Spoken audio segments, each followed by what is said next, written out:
Things have clearly been heating up in the Windy City after the Bears' blowout loss to the Packers. Cutler threw 2 interceptions of that game, you may remember, including a pick 6. Fans burned his jersey, and as you can see, he seemed unfazed. Meanwhile, his star wideout, Brandon Marshall, got into it with a Lions fan over Twitter, which resulted in the fan insulting Brandon Marshall's mother. And then there was a $25,000 challenge for charity for them both to step inside the ring and box it out. Take a look. Here's a little bit of the exchange. The fan goes, I don't know if you saw this on IG, but here's a reminder. I give you $5,000 to get in the ring with me. Marshall responds, if I lose, I'll give you another $10,000. If I win, you have to serve 100 hours at an orphanage. Deal? And then there's more. That's it. Come on, Brandy. The Lions fan responding, make it 25 and we can do it in Detroit. 25 it is. Ha! You thought I wouldn't say yes. That's it. Come on, Brandy, make it 25 and we can do it in Detroit. And you have to apologize to my mom. All right, listen, there's a game going on. Meanwhile, we got Cutler saying he doesn't necessarily care about his jersey being burned and Brandon Marshall taking to Twitter to battle with a Lions fan. What do you expect? I mean, everything that's going on with them, Stephen A., this is probably the last thing that they should be even addressing. But what do you expect from the game this weekend when the Bears take on the Vikings? Wouldn't surprise me at all if they won this game because the Vikings aren't very good right now. It's just that simple. And you got 2 home games against the Minnesota Vikings, against the Tampa Bay Buccaneers.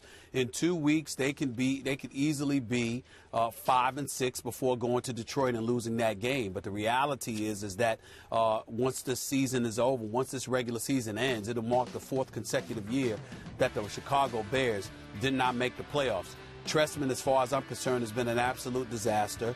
It's primarily because his quarterback is even worse than a disaster because not only has he been ineffective and ineffectual, but also he doesn't seem to care as much as he should. It's the same thing that we did debate, and I think it's an insult to Derrick Rose to compare him to Jay Cutler.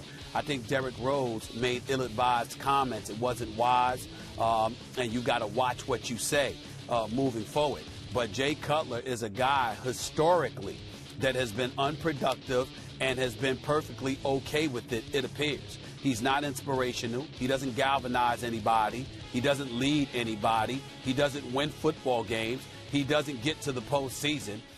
He doesn't do anything that a franchise quarterback should do. As far as I'm concerned, if I'm the owner for the Chicago Bears, I'm cleaning house. I want to know the executive, the general manager that decided to give this man this money.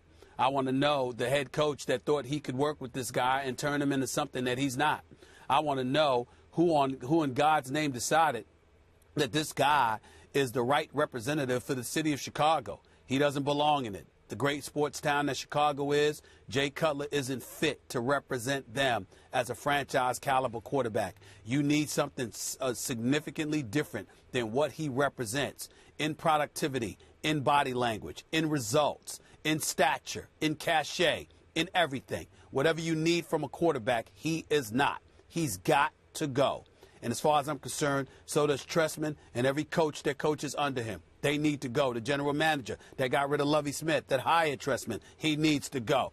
They need to clean house because the Chicago Bears organization has become a laughingstock. And Brandon Marshall didn't help himself at all because I got news for you. In this day and age, in this world, you don't know who you're messing with. These kids box. They watch the UFC religiously. You don't know what kind of stuff cats are capable of. Brandon Marshall's a football player. It reminds me of years ago, Skip, when Herschel Walker, who you know I have profound respect for and is just an elite athlete and what have you and can fight too, when he wanted to go up against Mike Tyson. Really? You know, be careful what you wish for. You got to watch yourself now.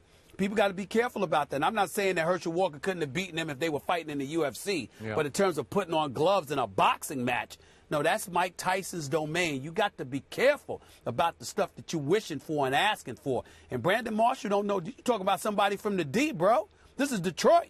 Ain't too many punks that come from Detroit. This dude that you challenge into a fight for $25,000, he might sweep the floor with you. You got to be careful about that stuff. And Brandon Marshall's no punk, and I'm sure he can fight. But you got to be careful. You don't know who you're messing with. Somebody on Twitter. Watch your mouth. I don't understand the stuff going on in Chicago, but it just seems to be chaos. Everything's about everything but winning football games. It's a problem.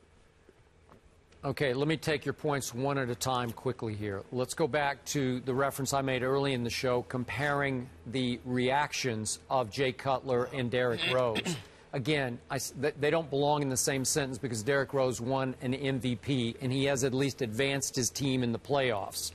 Jay Cutler has not done that. He has, what, one playoff win at home against a mediocre Seattle team. In 9 years. In 9 years. Okay, look, here's my point. I look at Jay Cutler. Again, he went to my school. I still love my school. I no longer love Jay Cutler. It looks like during media sessions that he cares no more about winning than he does taking out the garbage. He looks like he just woke up for media sessions. He's disdainful. He's arrogant. He's condescending. His attitude is, look, I got my $100 million. You guys can go kick rocks. That's like, burn my jersey. I don't care because I don't really care about winning. I'm not sure that Derrick Rose really cares about winning rings the way Bulls fans want him to as they look back to the great old days of Michael Jordan. So now you talked about chaos. That's your leader. That's your quarterback. Now you got Brandon Marshall. I love Brandon Marshall, but what is he thinking? This is such mistargeted frustration on his part. Another Twitter victim. And I tell you all the time, you just can't react to some dude in Chicago. He may be a good dude. He might be a hellacious fighter for all. I don't know, but what does it matter to Brandon Marshall? Why couldn't you take your frustration out on the Minnesota Vikings? You know, why couldn't you? It's like, what are you doing? How can you recognize a Detroit fan's existence on Twitter and you're going to get into such a scrap with him that you're going to fight him? Come on, Brandon, aren't you better than that? Isn't that beneath your dignity? Maybe it's not anymore. I don't know. And I've had to sit through a whole week of Mark Trestman saying, you know, yes, we do need to play better. Duh. You need to play better? Mel Tucker says, you know, we got to do a better job. Are you kidding me? You've got to do a better job? Is that all you're going to give to your Chicago Bears fans? Breaking news. Loyal till they die to the Chicago Bears? It's just repulsive to me. So now let's get back to Kerry's question. What do I expect? I mean, can't they beat Minnesota at home with a rookie quarterback who's up and down, Teddy Bridgewater? I mean, can't they? I'm not sure they can. I'm going to say they will because I think they're a little better, but they might be in such psychological disarray. I'm not sure they can beat that team right now. I hope they do for their sake because I love the city of Chicago and I know how much they love their Bears. So I just hope they bounce back and at least win this game and set up a potential win over Tampa next week. There you go. Both the gentlemen feel that the Bears should be able to get it done. Let's talk about Kobe.